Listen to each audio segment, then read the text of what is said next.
Haleluya. Selamat datang sahabat-sahabat channel Kemenangan Hidup. Saat ini saya akan share video dari Evangelis Dharma Pongrekun yang akan membahas tentang hubungan teknologi cyber dan akhir zaman. Video ini akan dipisah atau dibuat part 4 bagian karena berdurasi panjang hampir 3 jam supaya penonton boleh menonton tidak terlalu panjang dan sebisa mungkin menonton sampai selesai, maksimal 30 menit. Siapkan pemikiran kita, hati yang terbuka untuk mendengar pemaparan dari beliau. Terima kasih. Tentang nubuatan yang sekarang kita hadapi adalah nubuatan tentang IoT atau digital money.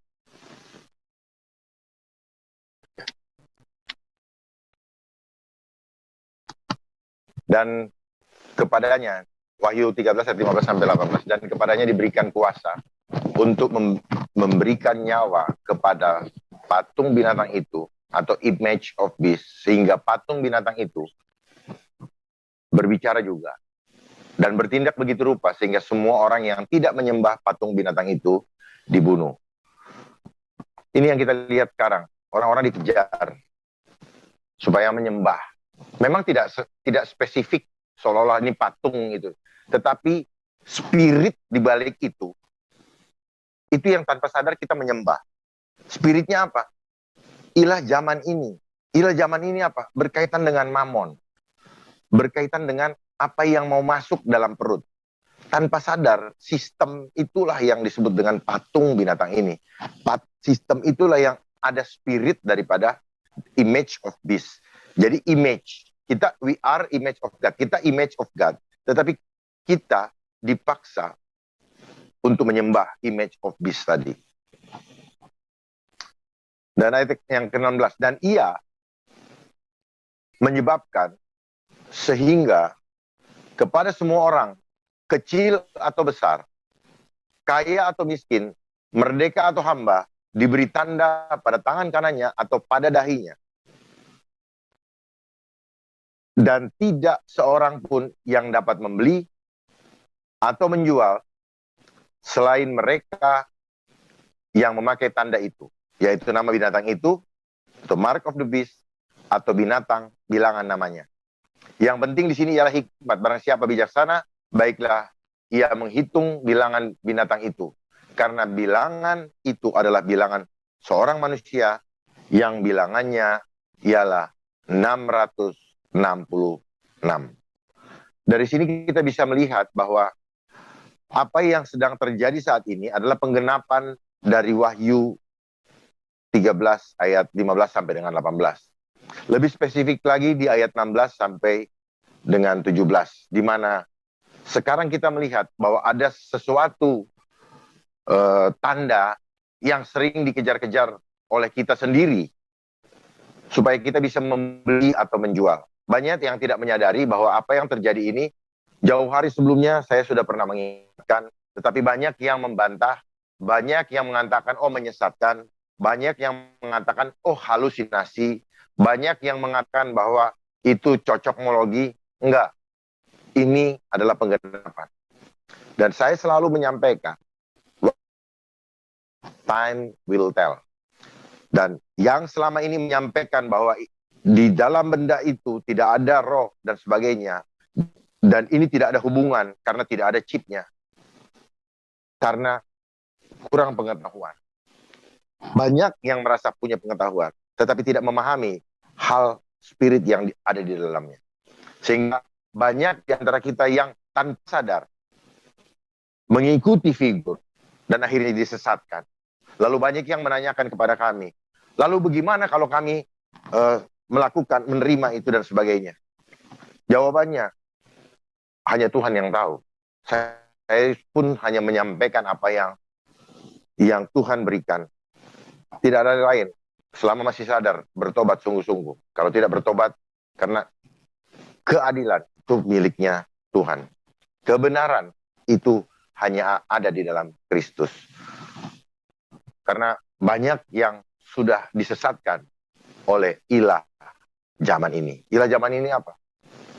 Yaitu mamon yang selama ini kita kejar, yang tanpa kita sadari. Dan mamon yang kita kejar selalu berhubungan dengan angka, selalu berhubungan dengan bilangan.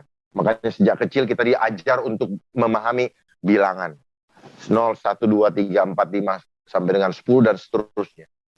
Sehingga manakala Bapak punya 10, saya 0, saya 5.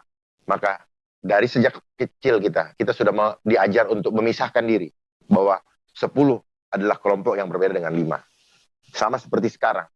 Kita di Zoom. Kita hidup di dalam kotak-kotak gambar tadi. Kita dipisahkan satu dengan yang lain. Dan akhirnya apa? Padahal kita adalah makhluk sosial. Makhluk yang selalu harus hidup bergandengan tangan. Makhluk yang harus selalu tolong-menolong.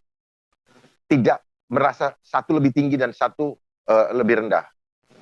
Di slide ini saya tunjukkan bahwa kita, we are image of God. Kita adalah homo imago Dei. Gambar Allah ada dalam diri manusia. Tetapi dunia ini menggiring kita menuju kepada homo homini lupus. Seharusnya kita berkembang kepada homo homini sesurius. Di mana Tuhan ingin kita selalu bersama-sama, berumpun, berkerumun, saling menguatkan, saling mengangkat, saling menolong satu dengan yang lain. Tetapi sekarang, lewat teorinya Thomas Hobbes, kita digiring untuk menjadi manusia-manusia yang menganggap manusia lain menjadi ancaman bagi kita.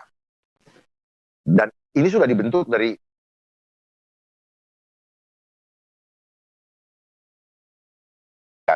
di mana kita semua mengejar angka. Supaya apa? Supaya kita berbeda dengan yang lain. Nah, konsep ancaman dibangun di dalam mindset kita. Bahwa ketika itu yang disebut dengan otak purba, di mana kita melihat manusia lain menjadi ancaman bagi hidup kita, sehingga untuk mengatasi ancaman tadi kita harus bisa menguasai ancaman tadi, yaitu dengan apa? Dengan memiliki uang, dan uang tadi untuk mendapatkan kekuasaan, sehingga kita bisa menguasai orang lain. Ancaman itu konsepnya. Homo homini lupus. Seperti hukum rimba, siapa yang kuat, dia yang menang. Lalu kemudian kita digiring menjadi manusia yang diarahkan kepada homo teknologi.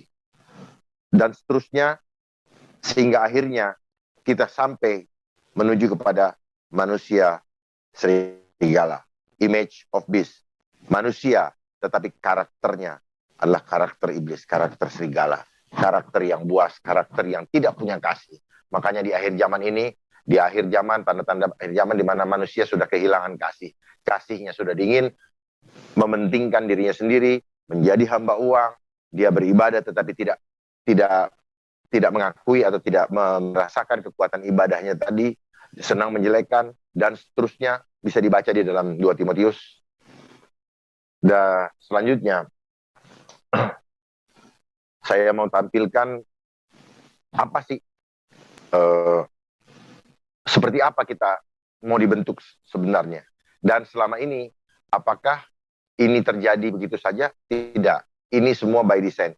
Ini tidak terjadi dengan sendirinya, tetapi ini direncanakan.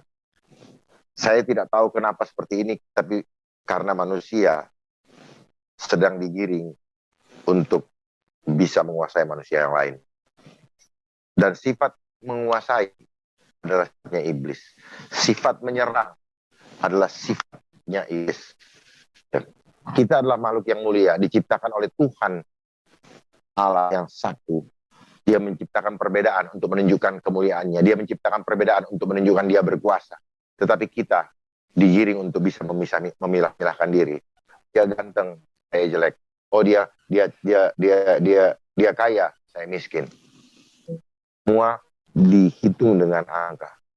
Makanya di akhir zaman ini kita begitu takut dengan jumlah angka.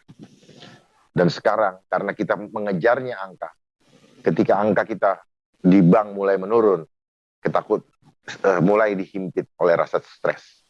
Dan kemudian banyak yang menampilkan statistik angka kematian, angka, juga ketakutan. Tanpa disadari kita punya iman dibangun oleh angka.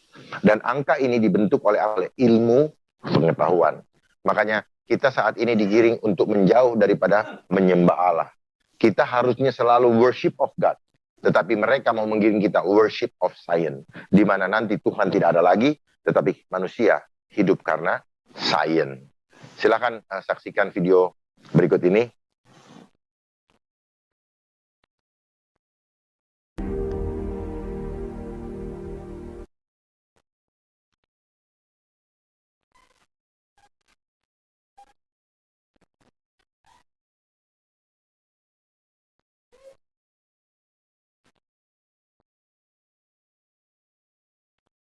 The big problem with humanity up to this point, and the reason why we have the global environmental crisis that we do, and all the sort of mass inequality we have and so forth, is because we've escaped too far from nature. We've taken the degree to which we differ from animals and other aspects of nature too seriously, and we've sort of magnified those beyond all proportion, and as a result, we're jeopardizing our existence in the planet. Bersiap berikutnya. And that is one very radical form of post-humanism associated with the environmental movement, and that you see sporadically displayed sometimes when people break into animal experiment laboratories, thinking, you know, why should we be sacrificing animals for humans and so forth, and general attempts basically to reorient our sense of moral relevance so that animals and humans are pretty much on the same plane. And a lot of that has to do with a reaction to what is seen as human hubris that's caused a lot of problems in the world today, and that in a way, part of the solution is to pull back from that. But on the other hand, there's a whole other kind of movement, and this is what transhumanism tends to be about, which basically says we haven't escaped from nature enough. That basically nature is the problem. And that what we need to do is to find more durable, more efficient ways of, as it were, remaking the world and remaking everything around us in ways that bring out the best and most distinctive about human beings. And whether that means genetic enhancement, or it means that we go into cyborgs or androids or the singularity or something like that, that, in a sense, is our destiny as human beings. Itu tadi video di mana Project Humanity 2.0. Makanya kenapa Bapak Ibu banyak orang sekarang di hampir di seluruh dunia dikejar-kejar untuk menerima apa yang sekarang sedang dikejar-kejar untuk dimasukkan ke dalam tubuh. Karena apa? Karena dia ingin supaya nanti kita terhubung dengan gelombang yang sudah disiapkan, yaitu apa? Gelombang 5G. Nah, ini yang tidak banyak dipahami orang, bahwa kenapa tubuh kita dikejar-kejar. Padahal Tuhan itu adalah memberikan kita free will, kehendak bebas. Kita bisa boleh memilih. Tetapi iblis, dia senang memaksa. Jadi segala sesuatu yang dipaksakan, itu bukan dari Tuhan. Dan pasti yang dipaksakan tidak membawa damai. Karena kalau membawa damai, itu tubuh kita juga mau menerima. Tetapi karena tubuh kita itu punya gambaran Allah, sehingga kita ada sinyal dari Tuhan bahwa it's not true, it's not good for your health, it's not good for your life. Jadi ketika kita tidak memahami, maka kita tidak tahu bahwa sebenarnya kenapa banyak dikejar-kejar, kenapa dipaksa-paksa menjadi syarat-syarat atau mandatori. Karena mereka ingin supaya program mereka untuk seluruh dunia accomplish, berjalan dengan sempurna. Makanya dikejar-kejar karena apa? Agar segera bisa terhubung dengan frekuensi 5G yang sedang, bahkan sudah disiapkan. Bahkan kalau di negara kita, tanggal 27 Mei yang lalu sudah di-launching, sudah dicoba, sudah dimulai dipraktekkan. Apakah sekarang sudah berjalan? Mari kita lihat. Nah, ini kemudian saya mau memberikan ilustrasi juga supaya kita punya pemahaman yang benar bahwa yang disebut sebenarnya begini, kalau kita hidup dekat dengan Tuhan, tubuh kita itu bisa ngasih tahu bahwa makanan ini nggak bagus buat kamu, barang itu tidak bagus buat kamu, orang itu tidak bagus buat kamu. Cuman kita tidak peka dengan alam roh, kita tidak pernah meng-on-kan. Sebenarnya Tuhan sudah berikan kemampuan di dalam tubuh kita untuk kita gunakan untuk bisa berinteraksi dengan manusia lain tanpa berbicara dengan alam semesta, bahkan dengan Tuhan. Karena kita adalah makhluk roh. Tidak tahukah kamu bahwa tubuhmu adalah bait Roh Kudus, roh yang diam di dalam kamu, roh yang berasal dari Allah, dan kamu bukan milik kamu. Cuma kita tidak memahami. Mari kita lihat video berikutnya ini, untuk memberikan pemahaman yang komprehensif.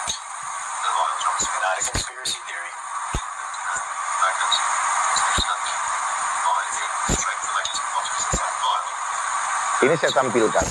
Saya tidak fokus kepada barang itu, tetapi saya fokus kepada apa?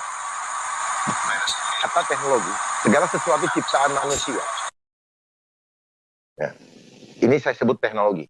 Dan tadi juga bagian daripada teknologi. Teknologi itu adalah bagian daripada teknologi. Berikutnya, kita lihat impact-nya.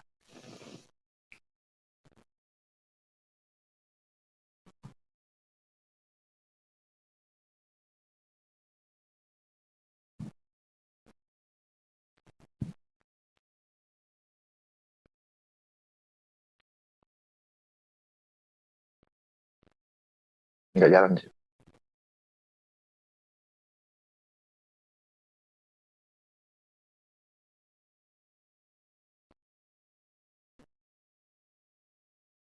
It's already right. That's where the nails is. Tell me Bersiap. That's where it is, yeah. Jangan nonton juga. Yeah, can that's feel where that? it is. Yeah, I can Okay. feel that. All right, we've got the QR and barcode scanner. Oh, look, he just picked it up. Look, There it it's is. That's That's fucked, it is, eh? mate. Fully fucked. That's unbelievable. Nah, perhatikan, sekarang kita diwajibkan segala macam, bahkan ibadah pun kita yang harusnya bawa hati, tapi sekarang bukan bawa hati, tetapi bawa secari kertas atau cukup bawa gadget kita yang di dalamnya sudah ada aplikasi tersebut. Dan bahkan BI sendiri sudah mengumumkan bahwa akan mengeluarkan digital money. Jadi penggenapan Wahyu 13 ayat 16 dan 17 itu semakin dekat, dan apa yang terjadi sekarang itu adalah proses menuju penggenapan tadi. Ya, seringkali saya dengar banyak yang mengatakan bahwa kan nanti si antikris akan datang. Iya, antikris nanti akan datang, tetapi dia harus membangun infrastruktur dulu. Dia harus membangun ekosistem dulu. Sudah terbentuk, sudah terkuasai, baru dia muncul. Bukan dia muncul dulu, baru dia kuasain. Ini yang suka keliru dalam memahaminya. Mari saya tunjukkan lagi bagaimana bahayanya frekuensi 5G.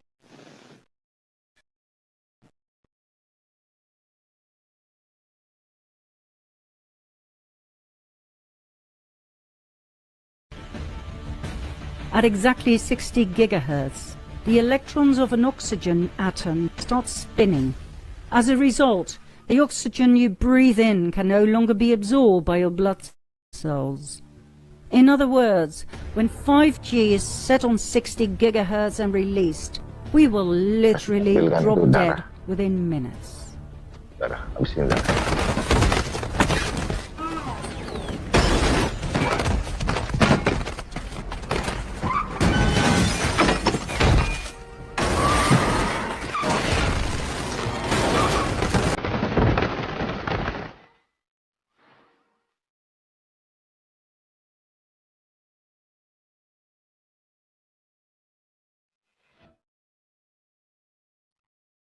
Itu adalah gambaran bagaimana bahayanya gelombang 5G.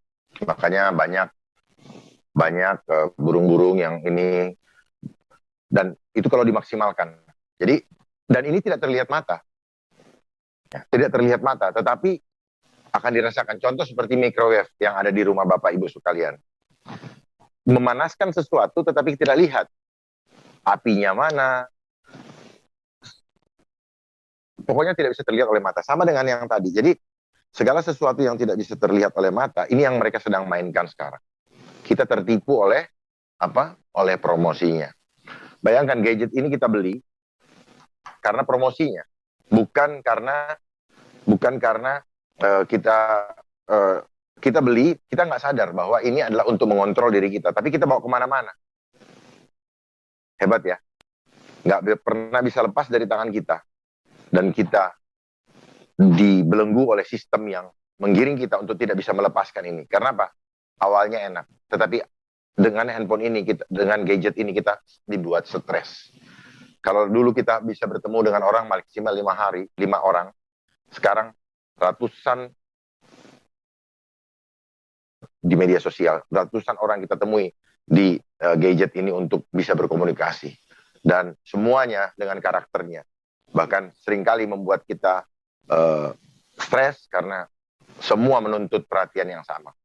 Ini adalah gambaran di mana saya perlihatkan adalah gambar sel darah yang satu sebelah kiri itu adalah sel darah yang masih bersih, yang belum terkontaminasi oleh apapun juga. Nah, yang sebelahnya adalah yang sudah. Itu baru dari sel darahnya.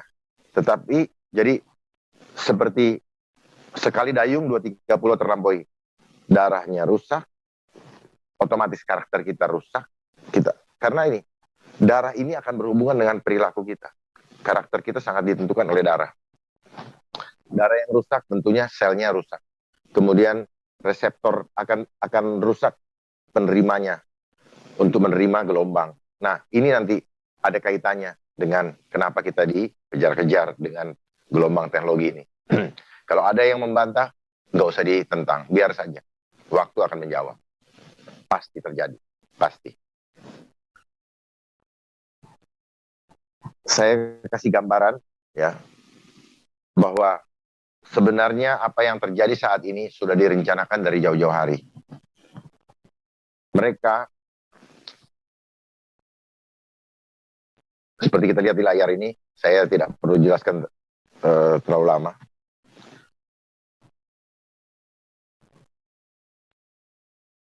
Enggak, maksudnya itu diam dulu. Jelaskan terlalu lama. Jadi sebenarnya apa? Tuhan menginginkan apa? Kerajaan surga di bumi seperti di surga. Ini program originalnya Tuhan adalah kita untuk mengekspresikan kemuliaan Tuhan. Tetapi apa yang terjadi? Sistem dunia ini membangun sistemnya sendiri, sistem yang mengadopsi prinsip-prinsip, nilai-nilai, kultur-kultur dari kehidupan antikris. Makanya mereka membuat kreasi uang. Nah, uang adalah akar segala kejahatan adalah cinta akan uang. Jadi kita digiring untuk selalu mencintai uang. Makanya program pertama mereka adalah money, power, dan terakhir, kita sekarang berada di program terakhir, yaitu control population. Control population inilah menggunakan teknologi sebagai alat untuk melakukan kontrol terhadap penduduk. Cara kontrolnya bagaimana? Dengan menggunakan teknologi. Nah, kenapa mereka menggunakan teknologi? Supaya bisa terhubung, bisa terkoneksi satu yang lain dengan setiap perangkat, dimanapun kita berada. Kita masuk mall, kita ketahuan, walaupun yang mengawalkan, tetapi kita akan ketahuan oleh sistem tadi. Makanya di globalisasi, global itu dunia, itu bicara sistem. Jadi segala sesuatu yang pakai adasasi itu adalah sistem. Di atas globalisasi itu ada suprasistem, di mana kita menjadi manusia-manusia yang kehidupan kita direkayasa. Lihatlah sekarang, ada istilah new, kehidupan kita disuruh berubah. Ya, yang paling apa semua diatur seperti anak kecil, padahal tubuh kita sebenarnya sempurna. Kita tidak perlu apa-apa lagi, tetapi sistem ini sedang menggiring kita merubah mindset kita berdasarkan apa? Berdasarkan konsep pemahaman ilmu pengetahuan. Makanya orang yang punya pemahaman ilmu pengetahuan itu sangat sulit untuk mengenal firman, sangat sulit mengenal keberadaan Allah, sangat sulit mengenal, karena logika dengan iman itu dia terputus karena hanya bisa memahami yang kelihatan. Yang tidak kelihatan dia tidak percaya, dia tidak bisa memahaminya dengan sempurna. Makanya kenapa dunia itu menjadi materialistis? Karena kita hanya untuk melihat hal-hal yang material, tidak lihat kelihatan, kita ini. Makanya kenapa dunia Karena dengan pertumbuhan angkanya banyak, itu dia pikir akan membangun kemuliaannya. Yang saya selalu sebut dengan nilai kuantitatif. Tetapi hidup bersama Tuhan berbicara tentang kualitas. Nah, tetapi dunia ini berbicara tentang jumlah. Ya, makanya bilangan. Selalu bicaranya angka. Dan apa yang menjadi ketakutan sekarang di dalam hidup kita? Kita takut dengan angka ini. Dan angka ini berhubungan dengan apa? Dengan apa yang akan kita masukkan ke dalam mulut. Apa yang akan kita pakai. Strateginya seperti ini. Terstruktur, sistematis, dan masif. Ya, saya tidak perlu bahas lebih lanjut. Termasuk apa yang kita alami sekarang, yang sering kita dengar, hoax, segala macam. Itu sudah menjadi satu paket dari permainan mereka. Bully, hate speech, semuanya karena ada internet. Kalau nggak ada internet, kita tidak mengenal istilah bully. Seperti juga viral. Kita juga tidak mengenal kata viral kalau tidak di internet. Jadi viral itu singkatan daripada virus for all. Jadi dia menyebar, virus yang menyebar. Semuanya berbicara tentang alam roh. Itu karena sesuatu yang menyebar, menular, itu adalah mindset saja. Ya, alam roh. Terakhir, sebelum saya buka sesi tanya jawab, sanksi. Tujuan daripada semua ini adalah, visinya adalah total, baik kita dikontrol dan kita masuk ke dalam dunia tatanan baru. Dunia dalam tatanan baru atau New World Order. Ini adalah kerajaan iblis di bumi seperti di neraka. Makanya kenapa kita dikejar-kejar, karena mereka ingin segera visi mereka yang ada di uang $1 Amerika itu segera terwujud. Dan terakhir, bagi siapa yang mau menerima, mau menyembah dan menerima tanda, sanksinya adalah Wahyu 19 ayat 9-10. Dan seorang malaikat lain, malaikat ketiga, menyusul mereka dan berkata dengan suara nyaring, seorang menyembah dan menerima tanda pada dahinya atau pada tangannya, maka ia akan meminum dari anggur murka Allah yang disediakan tanpa campuran dan dalam cawan murkanya, dan ia akan disiksa dengan api dan belerang di depan mata malaikat kudus dan di depan mata anak domba Allah. Amin. Sampai di sini paparan saya. Silahkan kalau ada yang mau bertanya, ada yang mau menanggapi, atau ada yang mau memberikan pengalamannya dan sebagainya, saya persilahkan. Terima kasih Pak untuk materi di sore hari ini, dan di saat ini kita akan membuka sesi tanya jawab, dan sudah ada di sesi pertama 3 orang penanya. Yang pertama Ibu Teresia Yun, yang kedua Ibu Gina Gloria, dan yang ketiga Ibu Deborah dari Kalimantan. Dipersilakan untuk membuka mic.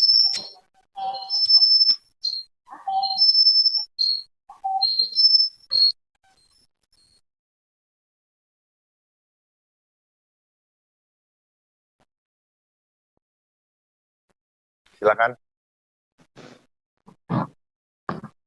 Ya, Pak. Kita yang nggak vaksin ini, terus gimana ya Pak? Kalau kan nggak bisa belanja, terus kita nggak bisa untuk kedepannya itu loh Pak. Jadi gimana solusinya Pak? Itu pertanyaan saya Pak. Terima kasih. Baik, yang kedua. Saya nanti jawab. Yang kedua. Langsung yang kedua dulu, biar saya jawab sekalian nanti. Shalom. Iya, Pak. Siapa? Shalom, Pak Dharma, Pak Jenderal Dharma. Saya dari Bekasi. Iya, Pak. Herman Pongsama. Oh iya, Pak. Yang saya mau tanyakan pendek aja, Pak Dharma. Kalau kita yang belum divaksin, adakah efeknya daripada frekuensi 5G itu? Gimana itu, Pak? Terima kasih.